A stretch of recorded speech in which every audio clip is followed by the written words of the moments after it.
Hey guys, this is Neeraj and you're watching Qtricks 2.0। स्वागत है आप सभी का आज की इस क्लास में। आज है डे 5 ऑफ यूके पीएससी प्रवक्ता मैथ्स और स्क्रीनिंग टेस्ट की जो हमारी सीरीज चल रही है उसका 5वां दिन है आज, इंपॉर्टेंट क्वेश्चन सीरीज का। और जो टॉपिक्स हैं आपके वो टॉपिक मैथ्स के हों, रीजनिंग के हैं, वो मैं पहले भी कई बार पढ़ा चुका हूँ, तो उसका डिस्क्रिप्शन में लिंक है, वहाँ पे जाके आप टॉपिक वाइज पढ़ाई कर सकते हैं। पूरा का पूरा सिलेबस मैंने कराया हुआ है, एक सीक्वेंस वाइज पूरा सिलेबस प्लेलिस्ट के रूप में अवेलेबल है। वहाँ पे जाके आप ज़रूर उस पूरे सिलेबस को पढ़िए और वहाँ से सीखने की कोशिश करिए। फिलहाल ये जो नई सीरीज़ है ये छोटी छोटी वीडियोस की सीरीज़ है, 10 मिनट 15 मिनट के वीडियो की सीरीज़ है। इसके थ्रू कुछ क्वेश्चन जो है डेली में करवाऊंगा आप लोगों को, और डेली में करवा रहा हूँ, उसी का आज 5वां दिन है। तो अगर अभी तक आप लोगों ने चैनल को सब्सक्राइब नहीं किया तो चैनल को सब्सक्राइब कर दीजिएगा, और सब्सक्राइब करने के बाद बेल आइकन पर क्लिक करके ऑल पे ज़रूर क्लिक कर दीजिएगा। और शुरू करते हैं आज की क्लास आज के पहले क्वेश्चन के साथ। तो जो हमारा पहला क्वेश्चन है आज का वो है, किसी वस्तु को बेचने के लिए उसका अंकित मूल्य 240 रुपये रखा जाता है। यदि अंकित मूल्य पर 10% और 5% के दो क्रमिक बट्टे दिए जाते हैं तो विक्रय मूल्य क्या होगा। ठीक है, तो sell an item its face value. अच्छा, ये इंग्लिश मत पढ़िए क्योंकि हिंदी से इंग्लिश में ट्रांसलेट किया हुआ है, मैं समझा दे रहा हूँ आपको। अंकित मूल्य यानी मार्क प्राइस 240 रुपीज है, दो डिस्काउंट दिए गए हैं, सक्सेसिव डिस्काउंट 10% का और 5% का। ठीक है, सक्सेसिव डिस्काउंट क्या होता है आप लोगों को पता है, मैं कई बार बता चुका हूं, जो लोग रेगुलर मुझसे पढ़ते हैं। सक्सेसिव डिस्काउंट का मतलब होता है डिस्काउंट के ऊपर डिस्काउंट लगाना, यानी यहाँ पे 10% और 5% का मतलब 15% नहीं है। तो आपको विक्रय मूल्य निकालना है, तो सिंपल सा क्वेश्चन है। 240 रुपए जो है अंकित मूल्य है, मार्क प्राइस है, तो पहले इसमें 10% का डिस्काउंट लगेगा, यानी इसका जो प्राइस हो जाएगा वो हो जाएगा 90/100 से इंटू कर देंगे। फिर उसके बाद 5% का डिस्काउंट होगा, यानी इंटू 95/100 कर देंगे। ठीक है, ये वाले जीरो से ये जीरो कैंसिल, और ये जीरो से ये जीरो कैंसिल। 9 4 जा 36, कैरी 3, 9 2 जा 18 और 3 आपका 21, 216 हो गया। 216 और इंटू 95 आपको फिर से करना है। 5 6 जा 30, कैरी 3, 5 1 जा 5 और 3 8, 5 2 जा 10, 9 6 जा 54, कैरी 5, 9 1 जा 9 और 5 14, कैरी 1।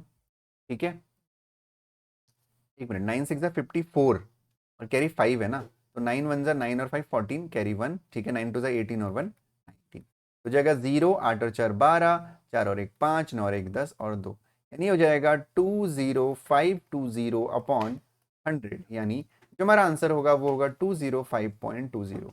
होपफुली आपको क्वेश्चन समझ में आया होगा। अगर किसी को कोई डाउट है, कोई दिक्कत है, तो कमेंट सेक्शन में जरूर बताना। ठीक है, अगला क्वेश्चन देखते हैं। तो अगला जो क्वेश्चन है हमारा वो है, एक टेलीविजन तथा फ्रिज में से प्रत्येक को 12,000 रुपए में बेचा गया। यदि टेलीविजन को उसके लागत मूल्य के 20% लाभ पर बेचा गया और फ्रिज को उसके लागत मूल्य के 20% हानि पर बेचा गया, तो पूरे सौदे में कितनी लाभ या कितना हानि हुई, ये आपसे पूछा गया है।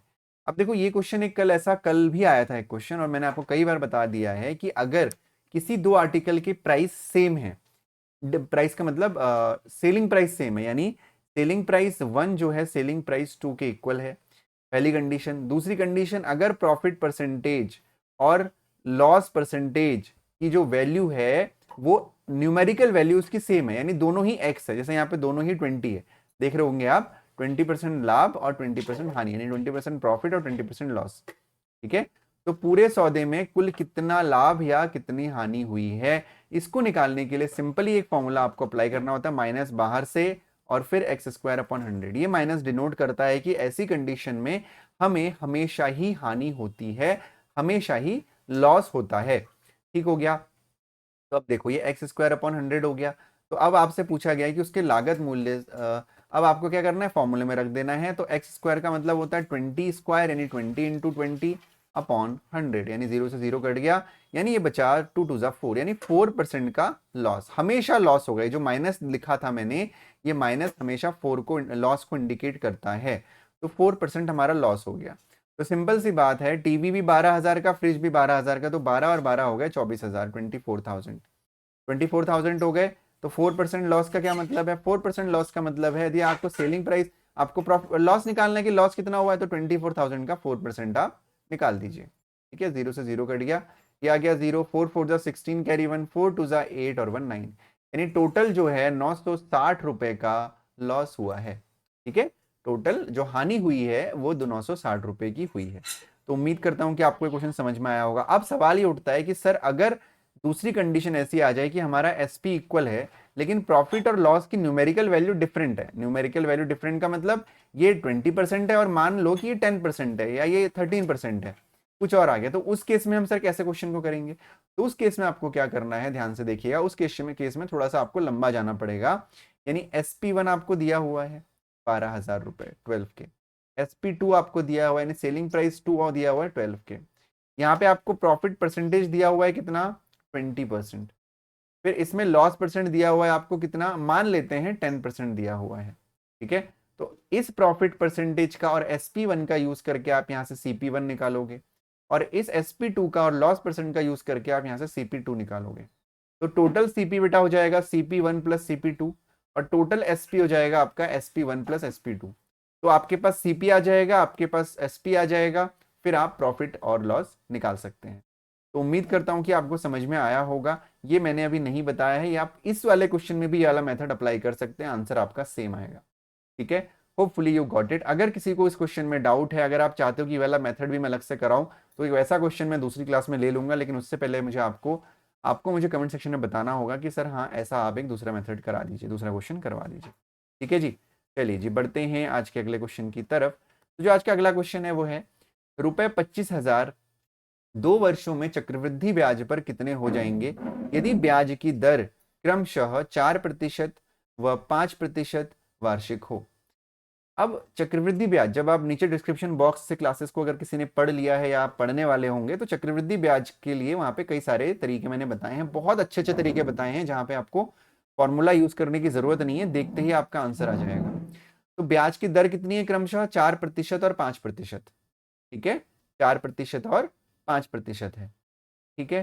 तो अब हमें क्या करना है ऐसे केस में, क्योंकि हमको यहाँ पे सिंपली चक्रवृद्धि ब्याज पर हमें अमाउंट निकालना है, यानी आपको मिश्रधन निकालना है, तो आप सीधे सीधे क्या करेंगे, पहले साल के लिए जो मिश्रधन होगा वो होगा 104/100 और दूसरे साल के लिए जो मिश्रधन होगा वो होगा 105/100, ठीक है। सिंपल इसको सॉल्व कर दीजिए, आपका आंसर आ जाएगा। लेकिन अगर यहाँ पे वैल्यू सेम होती तो हमारा अलग तरीका हम अप्लाई करते, ये तरीका उस केस में भी लग सकता है, कोई प्रॉब्लम नहीं है, लेकिन उसमें टाइम लगता है। अभी मैं आपको, क्योंकि ना यहाँ पे जो है अलग अलग परसेंटेज है, तो अलग अलग में आपको ऐसे ही करना चाहिए और ये क्वेश्चन आसान रहेगा अगर आप इस तरीके से करेंगे। तो कैसे आसान रहेगा, देखो, 2 0 से 2 0 कैंसिल हो गए और 1 0 से हमने इसका 1 0 कैंसिल कर दिया, 10 को नीचे रहने दिया, तो ये आपका आया 25 इंटू 104 इंटू 105। अब देखो 104 इंटू 105/10, अब 104 इंटू 105 करना कितना आसान है आपको पता है। अब आपको, आप तो यही करोगे 104 इंटू 105, नहीं, ये करने की जरूरत नहीं है आपको, ठीक है। तो आपको क्या करना है, अगर ऐसे हम करें तो कैसे करेंगे, 5 4 जा 20, 5 1 जा 5, क्रॉस कर दिया और ये हो गया 104। तो आप चाहो तो ऐसे भी कर सकते हो, 0 2 5 और 4 9, ये आ गया 10920, ठीक है। दूसरा तरीका क्या होता है, इसके बीच का जो नंबर है 104 और 105 के बीच का नंबर क्या है, अच्छा इसके बीच में कोई नंबर तो है ही नहीं। इसका दूसरा तरीका ये होता है कि अगर कंसेक्यूटिव नंबर्स का मल्टीप्लीकेशन हमें करना हो, तो जो छोटा नंबर है उसका स्क्वायर करके हम उसमें उतना ही जोड़ देते हैं, ठीक है। तो आप 104 का स्क्वायर कैसे करेंगे सर, अरे बहुत आसान ट्रिक होती है, ठीक है। अगर स्क्वायर वाली ट्रिक सीखनी है ना, तो उसका भी वीडियो चैनल पे अवेलेबल है, अभी तो मैं नहीं बता पाऊंगा वो, ठीक है। बहुत ईजी होता है, जैसे 104 का स्क्वायर अगर मैं निकालना चाहूँ तो मैं बहुत ईजिली निकाल सकता हूँ, 10864 104 का होता है। अब जिसका बोलोगे मैं तुरंत स्क्वायर बता सकता हूँ, ठीक है। अब इसमें 104 आप जोड़ दोगे, ठीक है।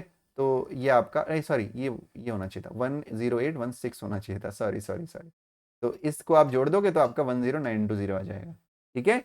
तो ये आ गया समझ में, इतना क्लियर है। तो ये आपका कितना आ गया, 25 इंटू 10920/10, ठीक है। तो अब एक काम करते हैं, क्योंकि ये 10 है, हालांकि इससे आप मल्टीप्लाई कर दोगे तो आपको ज्यादा आसान हो जाएगा, यानी 10920 से हम 25 को मल्टीप्लाई कर देते हैं। आप चाहो तो मल्टीप्लाई ना करके इसको 5 से कट कर सकते हो, 5 5 जा 5 2 जा, फिर 2 से इसको भी कट कर सकते हो, फिर 5 से मल्टीप्लाई करना पड़ेगा, तो मल्टीप्लाई तो करना ही पड़ेगा, तो 25 से कर लेते हैं। तो 0 को रहने देते हैं, 25 2 जा 50, कैरी 5, 25 9 जा 225 और 5 230, कैरी 23, 25 0 और 23 का 3, कैरी 2, 25 1 जा 25 और 2 27, यानी 273,000, यानी 273,000/10, 0 से 0 कट गया, यह आपका आया 27,300, यानी 25,000 रुपए अगर इस रेट पे चलेगा तो 2 वर्षों बाद 27,300 रुपए हो जाएगा। ठीक है, सिंपल क्वेश्चन था, होपफुली समझ में आ गया होगा, कोई प्रॉब्लम नहीं है किसी को, ठीक है ना, क्लियर है इतना, कोई डाउट है? अगला क्वेश्चन देखिए, ए किसी कार्य को 16 दिन में कर सकता है, बी किसी कार्य को 12 दिन में कर सकता है। यदि ए पहले और बी कार्य को एकांतर रूप में करते हैं तो पूरा कार्य कितने दिन में पूरा हो जाएगा? एकांतर मतलब ऑल्टरनेट डेज पे करते हैं, मतलब पहले दिन ए करता है, दूसरे दिन बी करता है, फिर ए करता है, फिर बी करता है। तो इसकी भी पूरी सीरीज टाइम एंड वर्क की जो है नीचे डिस्क्रिप्शन बॉक्स में है, वहां जाके पढ़ना जरूर। देखो इस क्वेश्चन को कैसे करते हैं, ए किसी काम को 16 दिन में कर सकता है, बी उसी काम को 12 दिन में कर सकता है। इन दोनों का हम लोग एलसीएम ले लेंगे तो ये हो जाएगा 48, 16 3 जा 48, 12 4 जा 48, यानी ए का एक दिन का काम 3 यूनिट, बी का एक दिन का काम 4 यूनिट। ठीक है, तो पूरा कार्य कितने दिनों में पूरा हो जाएगा ये आपसे पूछा गया, यानी 48 काम कितने दिन में होगा? पहले दिन ए कर रहा है, ए ने पहले दिन 3 यूनिट काम किया, दूसरे दिन बी कर रहा है तो दूसरे दिन बी ने 4 यूनिट काम किया। ठीक है, तो 4 और 3 7, यानी 7 यूनिट काम 2 दिन में हो रहा है। 2 दिन में 2 डेज में आपका 7 यूनिट काम हो रहा है। ठीक है, 2 डेज में आपका 7 यूनिट काम हो रहा है।